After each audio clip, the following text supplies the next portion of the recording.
Did you know that black women are 3 to 4 times likely to lose their lives during and after childbirth,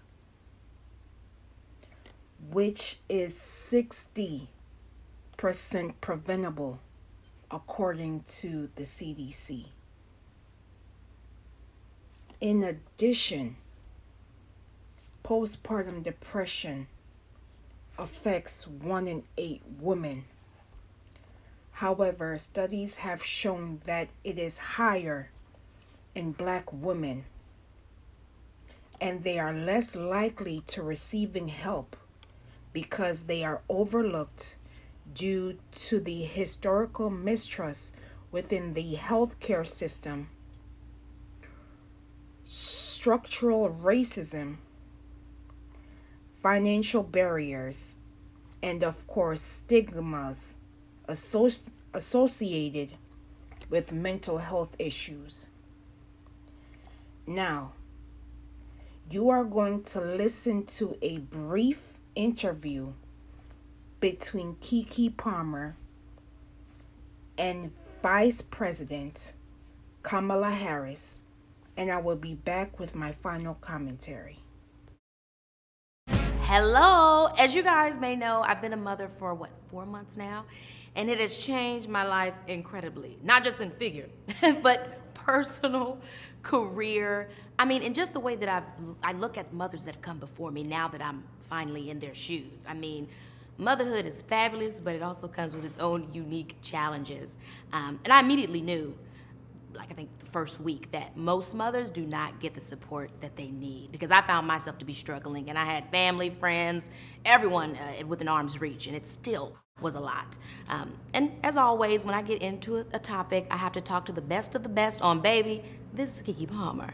So I'm very excited to introduce you guys to my guest today, Madam VP, Kamala Harris.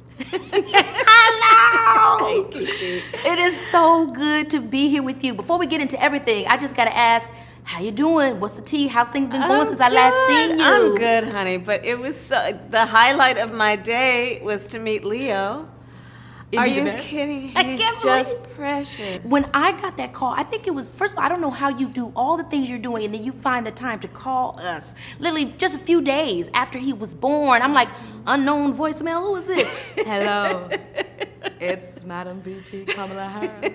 I'm like, oh my God, tell Leo I welcome. I loved it. It made my heart feel so full that you could even just take time out your busy schedule to say hello to us. Please, just you are doing your thing in so many ways, and just congratulations to you, to Darius, to that beautiful baby you brought in the world. Congratulations. Thank you Truly. so much. Thank you. God is good. Every day, all the time. Yes, yes, yes. Now, the last time I spoke to you, we were at the light year party that you threw with NASA. Yes. Uzo was there. We had the screening. It was so Remember lovely. that? Uh-huh. But right before then, I got it all in the biz, trying to figure out how you deal as a political official. Yeah. With having so many different things going on. I mean, there are tons of issues in the world. Half of them's probably in America. But no, in all seriousness, there's a lot of things for you to have to focus on, and you can't do everything at once. And then the one thing or the few things that you focus at, people still can have problems with that. Yeah. But you spoke very clearly about the maternal health crisis. Yes. And how that was very important for you this term. And I mean, I heard you when we were talking about it then, but now I'm a mother. Right. And it's become a Because very... you weren't even pregnant then when we had that conversation. I was not. Right. I was not. So That's right.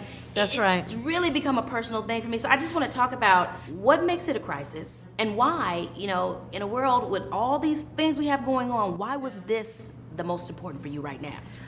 So, first of all, it falls under the umbrella for me of just what are still the failures of our healthcare system as it relates to women's health care. Mm-hmm.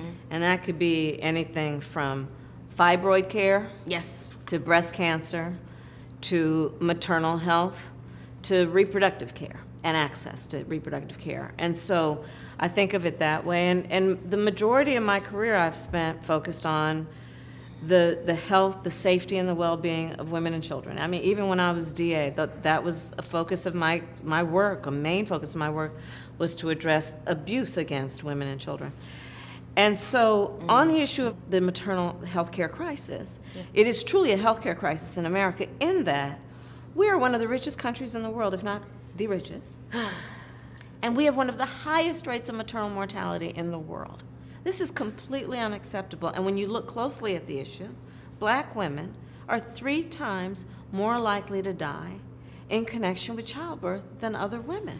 I gotta understand that, because obviously we could just say, oh, it's racism, right? But how do we break it down? Obviously, I'm sure systemic racism is part of that. Yeah. But to what degree, right? Is this, the disparity in the communities? Is this people don't believe Black women? Is it, how does it actually contribute to this issue exactly that we're losing Black women like this? So, to your point, there are a lot of factors, to be sure.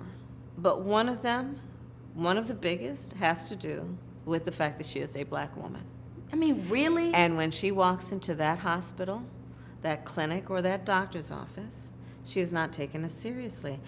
The facts support the reality, which is that regardless of her socioeconomic or education level, she is still looking at the likelihood that she is more likely to not be taken seriously and to then have outcomes in terms of her health care that reflect that. But there are other things. It's about the stressors, right? So it could be everything from the lack of access to transportation, the lack of access to high quality health care. For example, you look at so many of our women who are in the South, and in particular in rural areas in the South, and healthcare deserts. You look at Texas and Oklahoma as 2 examples of other areas where in half the counties in Texas and Oklahoma, they don't even have one OBGYN. So it's not even accessible. That's exactly right. So there are a variety of factors, but the bottom line is this. The bottom line is that these women should not be dying. No. And they should be taken seriously. So a lot of the work that I've done, even when I was in the Senate, was about saying what we need to do to train healthcare professionals to understand the racial bias. Right, because we're talking about years of propaganda, you know what I mean? We've all experienced it as Black women. People have not believed me many times. Yes. So to me, it's like, it's interesting to hear you talk about how it's about unlearning and relearning how to humanize the Black woman, which it's insane that we're still here at 2023. It's like we're still beating down that same thing, but it's important. And to also respect the dignity of Black women's bodies and the intelligence of Black women to let you know what they need and then listen to that. And so a lot of the work that I'm doing is about what we need to do to speak truth about this, even though it might be difficult for some people to hear. Yeah. And then to act on it, right, with solutions. So part of it is, for example, I love doulas, right? And Absolutely. Who are predominantly women from the community who have a community care kind of approach to what they do to help pregnant women and women immediately after and shortly after childbirth in giving them a safe place. Yes. Where they are treated with dignity, where they are respected, where they're listened to, right? That's so important. The other piece of this is also to remind our sisters, our cousins, our aunties, our best friends, when you go to speak to that healthcare professional, that doctor or that nurse, require that they answer your questions and know you have every right to ask any question that is on your mind. Yes, autonomy. Absolutely right. And it's their job to answer your questions. So know that, and let's support each other in saying, go in that room, and when you go in that room, you ask your questions and require that they're answered. It's about letting folks know when you go into those situations, go, if you need to, with a list ahead of time where you are tracking how you are feeling. Because you will be asked sometimes, and often you will be asked, how's it been? How are you doing? So start keeping a list and notes about how you're feeling. Are you having discomfort? Have you had a fever? I love right? what you Things said, like that. also speaking about the doula, because this is something that's seen as a specialty, and it should be a necessity. And I think, shout out to Erica Badu, someone that is in the public eye and pop culture, who has constantly normalized the use of that, because that person can't advocate for you if you are afraid to advocate for yourself. So I love how you speak about that. And also, in the thing that she's been doing and what doulas will advocate for is you as the pregnant person, as a pregnant woman, create a team. And your team will include your doctor and your doula. I will leave a link in the description below for the full interview with Keke Palmer and VP Kamala Harris. These are